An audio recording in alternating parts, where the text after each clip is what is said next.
आप सभी का स्वागत करता हूं अपने YouTube चैनल सुरेंद्र सिंह बोरा में। साथियों, आज भी कुछ नया तो नहीं बता रहा हूं। अगर आप मेरे चैनल में नए हैं तो प्लीज़ चैनल को सब्सक्राइब ज़रूर कर लें, लाइक शेयर कमेंट निश्चित रूप से करें।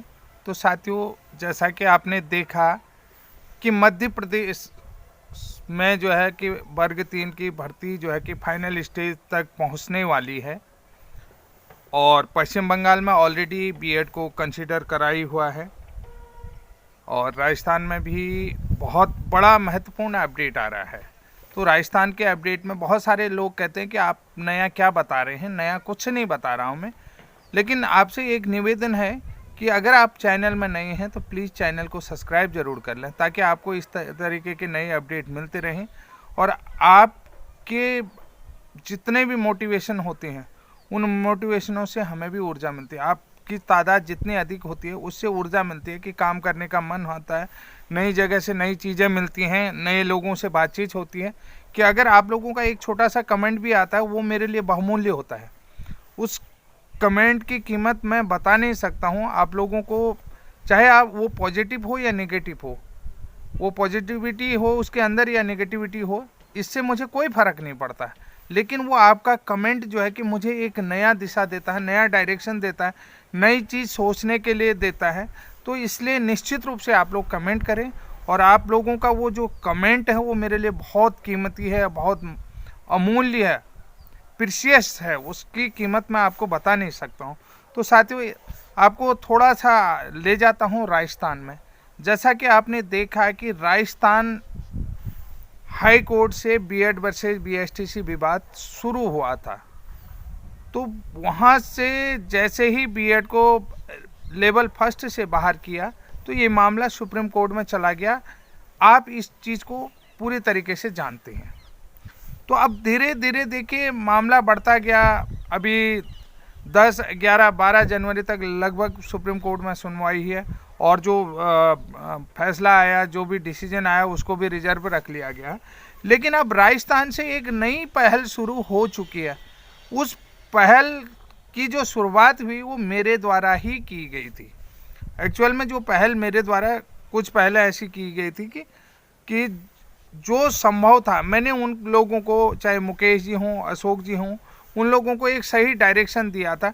क्योंकि राजस्थान डबल बेंच से बीएड ब्रिज कोर्स का केस ऑलरेडी खारिज हो चुका था। जब सुप्रीम कोर्ट में सुनवाई चल रही थी तो उस दौरान जो बीएसटीसी या बीटीसी के एडवोकेट ने मिनिमम क्वालिफिकेशन का मामला उठाया, वो भी शिक्षा का अधिकार अधिनियम, आईटी अधिकार अधिनियम के धारा 23 के सब कॉज यानी कि कॉज फर्स्ट के अंतर्गत जो मिनिमम क्वालिफिकेशन का मामला उठा, उस मामले को सुनते हुए मेरे दिमाग में भी ये आइडिया आया कि मिनिमम क्वालिफिकेशन तो हमारे पास भी है और जहाँ पर जो क्वालिटी एजुकेशन की बात करते हैं, गुणवत्ता वाली जो है, गुणवत्ता और इंक्लूसिव एजुकेशन, ये सारी चीज़ें आप लोग जानते हैं।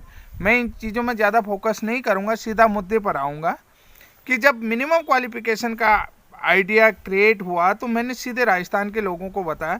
क्योंकि मेरे यहाँ ऑलरेडी उत्तराखंड में मैं बीएड ब्रिज कोर्स को लेकर के माननीय हाईकोर्ट नैनीताल में ये केस लड़ रहा हूँ। क्योंकि हमारी जो क्वालिफिकेशन है वो जो है इक्विवेलेंस है, यानी कि डीएलएड के, डाइट डीएलएड के इक्विवेलेंट माना जाए हमको। यानी कि हमारी जो क्वालिफिकेशन है वो एलिमेंट्री के लिए जो डीएलएड कराते हैं उसके इक्विवेलेंट है। तो राजस्थान के साथियों के भी मेरे पास बराबर कमेंट आए, तो मैंने एक छोटा सा पहल किया कि मैंने कहा कि आपका केस डबल बेंच से खारिज हुआ था, तो वो इस कारण से खारिज हुआ था कि उसको बीएड ही समझ लिया गया। जबकि आपके पास जो मिनिमम क्वालिफिकेशन एलिमेंट्री टीचर के लिए मांगी गई है एनसीटी की तरफ से, जो रिक्वायर्ड क्वालिफिकेशन या एसेंशियल क्वालिफिकेशन एलिमेंट्री टीचर के लिए मांगी गई, वो आपके पास ऑलरेडी है। तो साथियों, अब बात ये हुई है कि जो राजस्थान हाई कोर्ट ने जो फैसले दिए थे, अपने ही फैसले जो है कि राजस्थान हाई कोर्ट रद्द करना शुरू कर दिया। उन फैसलों को रद्द करते हुए इन लोगों को, जिन लोगों ने कोर्ट में याचिका डाली, यानी कि 12 जनवरी को कोर्ट में याचिका डाली, 18 जनवरी को इनकी फर्स्ट सुनवाई थी, तो इन लोगों को जो है कि ऑफलाइन फॉर्म भरने की अनुमति मिल गई। जो लोग ब्रिज कोर्स हैं, जो लोग कोर्ट में याचिका करता है, उन लोगों को आवेदन भरने की अनुमति मिल गई है। अब तो साथियों जो जैसे ही आपको बता देता हूं कि जो रीट 2017 का भी 2017 के पास आउट थे, यानी कि राजस्थान में जो रीट का मामला था, रीट का जो एग्ज़ाम होता था वो 3 साल के लिए वैलिड रहता था, उसकी वैलिडिटी 3 साल के लिए थे, चाहे वो BSTC वाले हों या B.Ed वाले हों। लेवल फर्स्ट रीट की बात कर रहा हूँ मैं आपको। तो 2017 वालों को जो है कि फॉर्म भरने से मना कर दिया था।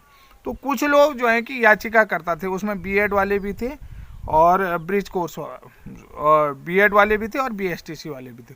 तो अब जो लोग REET level first pass out थे, जो याचिका करता थे, अब राजस्थान में लेवल फर्स्ट के लिए यानी कि वर्ग 3 के लेवल फर्स्ट के लिए उन लोगों को भी जो याचिका करता है उन लोगों को भी अलाउ कर दिया गया है, यानी कि वो लोग भी अब लेवल फर्स्ट के शिक्षक परीक्षा में बैठ सकते हैं, यानी कि शिक्षक के पद में जो नियुक्ति होती है तो उन लोगों को मिल सकती है, उस परीक्षा में बैठ सकते हैं। यानी कि हो सकता है परिणाम जो है कि कोर्ट के निर्णय के अनुसार ही जारी किया जाएगा, कोर्ट के विचाराधीन होगा, उनका जो भी रिजल्ट होगा, ये मैं नहीं कह सकता हूँ, ये उनकी याचिका में लिखा गया है। तो साथियों देखिए, सबसे बड़ी बात है धीरे धीरे जो बादल थे, यानी कि प्राथमिक में B.Ed को लेकर के जो बादल लगे हुए थे, बादल यानी कि घने तो ज़रूर थे, लेकिन अब धीरे धीरे जहीं से वो बादल लगे थे वहीं से छटने लग गए हैं, यानी कि सूरज की किरण फिर से चमकने लगी। यानी कि जब बादलों के बीच से सूरज निकलता है तो बड़ी अच्छी सी रोशनी आती है, थोड़ी थोड़ी करके आपने देखी होगी रोशनी आती है। तो उसी तरीके से जहाँ जहाँ से ये बादल मंडरा रहे थे, खतरे के बादल मंडरा रहे थे, उन्हीं राज्यों से अब ये जो बादल हटने लग गए हैं और सूरज की रोशनी फिर से जो है कि वहाँ निकलने लगी है। तो ऐसे ही साथियों आपने देखा कि जब सुप्रीम कोर्ट में भी आपने देखा MP में वर्ग 3 की भर्ती जिसमें B.Ed इंक्लूड है, तो वो जो है कि फाइनल यानी कि परिणाम की तरफ जारी की, यानी उन लोगों की जो ज्वाइनिंग होने वाली है, लगभग फरवरी में उन लोगों को ज्वाइनिंग लेटर मिलने वाले हैं, यानी कि वो अंतिम चरण में पहुंच चुके हैं MP वर्ग 3 की भर्ती। इसके अलावा बंगाल में जो है कि ऑलरेडी B.Ed को कंसीडर करा है, जैसा कि बंगाल ने आपने B.Ed वर्सेज BTC केस में जो है कि सुप्रीम कोर्ट में सुना था कि यानी कि उन लोगों को कंसीडर कर रहे हैं। इसके अलावा जो है बिहार में ऑलरेडी पहले से कंसीडर करा हुआ है, यानी कि छठे चरण में B.Ed को कंसीडर करा हुआ। तो साथियों कुल मिलाकर के बहुत सारे लोग कहते थे, मेरे पे भी बहुत सारे कहते कि आप B.Ed के ही गुणगान गाते हो। मैं B.Ed के गुणगान नहीं गा रहा हूँ। आपकी तरफ से कोई लोग मुझसे बात करना नहीं चाहते, आप लोग कांटेक्ट करना नहीं चाहते, मैं आप लोगों की भी बात रखूँगा। और दूसरी बात जो होता है कि मैं पक्षों के आधार पर, जो भी पक्ष होते हैं उन पक्षों के आधार पर, उन तर्कों के आधार पर रखता हूँ कि जो करेक्ट डायरेक्शन जो होता है कि जैसे कि अभी हमारे यहाँ आपको बता देता हूँ कि B.Ed और NIOS DLED वालों का केस चल रहा है, जबकि B.Ed वर्सेज BSTC के परिणाम के कारण हमारे यहाँ भी जो भर्ती प्रोग्रेसिव थी जो चल रही थी वो भर्ती रुकी पड़ी है। तो कई लोग कह रहे हैं कि उन्हें कहा DLED का जब फाइनल हो जाएगा तो भर्ती चालू हो जाएगी, जबकि उन लोगों को पता ही नहीं है B.Ed वर्सेज BSTC केस के कारण से ही जब तक सुप्रीम कोर्ट का डिसीजन नहीं आ जाता तब तक ये भर्ती चालू नहीं हो सकती। तो वो जो है कि NIOS DLED के साथ जोड़ करके उस भर्ती को देख रहे हैं, जबकि जो भर्ती का प्रोसेसिंग रुका पड़ा हुआ है वो जो है कि B.Ed के और BTC के विवाद के कारण रुका पड़ा हुआ है। जब तक वो फाइनल डिसीजन नहीं आ जाता तब तक वो ये चीज़ें नहीं हो पाती हैं, वो चीज़ों को समझ नहीं पा रहे। अब यहीं पर जैसे राजस्थान में भी हमने बहुत से लोगों को जो है कि समझाया कि आप लोग जो है कि पूरी तरीके से लेवल 1 के लिए योग्य हैं। तो 30 लोगों की लगभग पूरी मीटिंग बनी हुई थी, 30 लोगों में से लगभग 16 लोग पहले चरण में 16 लोग ही कोर्ट गए, 6 लोग को 10 लोग गए, 30 में से 10 लोग गए, तो उसमें से 6 लोगों ने पहले दिन फॉर्म बना। अब कुल मिलाकर के उनको देख करके दूसरे लोग भी गए, यानी कि दूसरे लोगों को भी मोटिवेशन मिला, तो लगभग अब जो है कि ऑफलाइन 40 लोगों ने पूरी तरीके से जो है लेवल फर्स्ट का फॉर्म राजस्थान में भर दिया है। तो साथियों देखिए, महत्वपूर्ण अपडेट होते हैं, आप लोग इसको जो है कि इधर उधर मत समझें, क्योंकि सही व्यक्ति तक सही इन्फॉर्मेशन पहुंचना चाहिए। उस इन्फॉर्मेशन के कारण जो है कि 40 लोगों को फ़ायदा हुआ। उसके बाद देखिए जो कि रीट 2017 का जो पास आउट थे उन लोगों को बाहर कर दिया था, वो लोग कोर्ट गए थे, क्योंकि अब रीट का जो एग्ज़ाम है, कोई भी TET एग्ज़ाम है, टीचर एलिजिबिलिटी एग्ज़ाम है, वो लाइफ टाइम हो गया है उसका, यानी कि कोई अब फिक्स पीरियड या ड्यूरेशन पीरियड नहीं है, फिक्स ड्यूरेशन पीरियड नहीं है, अब वो लाइफ टाइम वैलिड रहेगा। यानी कि पहले जो है कि 7 साल के लिए CTET 7 साल के लिए वैलिड था, स्टेट के जो भी एलिजिबिलिटी टेस्ट हैं वो 3 साल 7 साल ऐसे वैलिड थे। तो अब जो है कि ये जो है कि लाइफ टाइम वैलिड कर दिया गया है। तो इसलिए जो है कि राजस्थान कोर्ट ने जो उनको पहले अनुमति नहीं दी थी, तो अब खुद के जो फैसले हैं उन फैसलों को रद्द करते हुए B.Ed की प्रोसेस को आगे बढ़ा दिया है।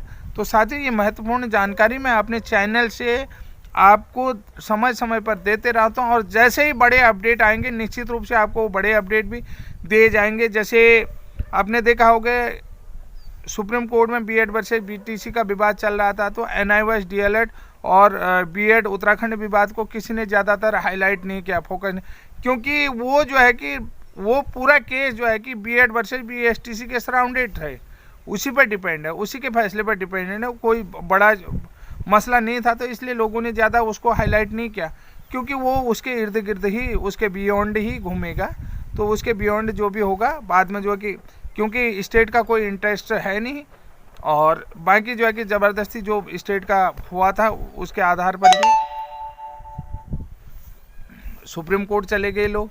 हालांकि मैं उस बारे में कुछ नहीं कह रहा हूँ, हम तो कहते हैं कि आपके हक में चीज़ें आनी चाहिए, लेकिन चीज़ें निश्चित रूप से हक में आएंगे, लेकिन उसमें समय लग सकता है कि अचानक से किसी चीज़ में आप बीच में एंट्री कर लें तो आपको ऐसे अलाउ नहीं किया जाता है।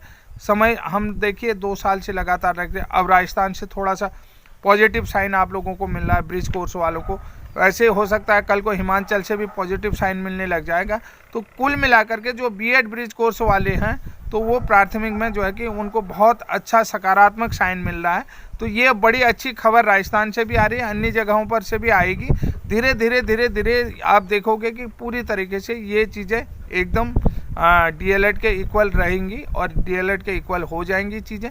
थोड़ा समय लगता है, आप शांति बनाए रखें, और जो लोग अभी भी राजस्थान में सोए हैं तो उन लोगों को जाग जाना चाहिए, उन लोगों को वो चीज़ें देखनी चाहिए कि जो प्रोसेस हो रहा है, तो वो प्रोसेस में आप कैसे इम्प्लीमेंट कर सकते हैं, क्या इम्प्लीमेंट कर सकते हैं, इस इम्प्लीमेंट की तरफ आप लोगों को ध्यान देना चाहिए। साथियों, ज़्यादा तो कुछ नहीं है, ये सिंपल सी जानकारी है। अगर आपको जानकारी अच्छी लगती है तो आपसे विनम्र निवेदन करता हूँ कि एक बार अगर आप मेरे चैनल में नए हैं तो चैनल को प्लीज़ लाइक ज़रूर करते हुए जाएँ। तब तक के लिए जय हिंद, जय उत्तराखंड।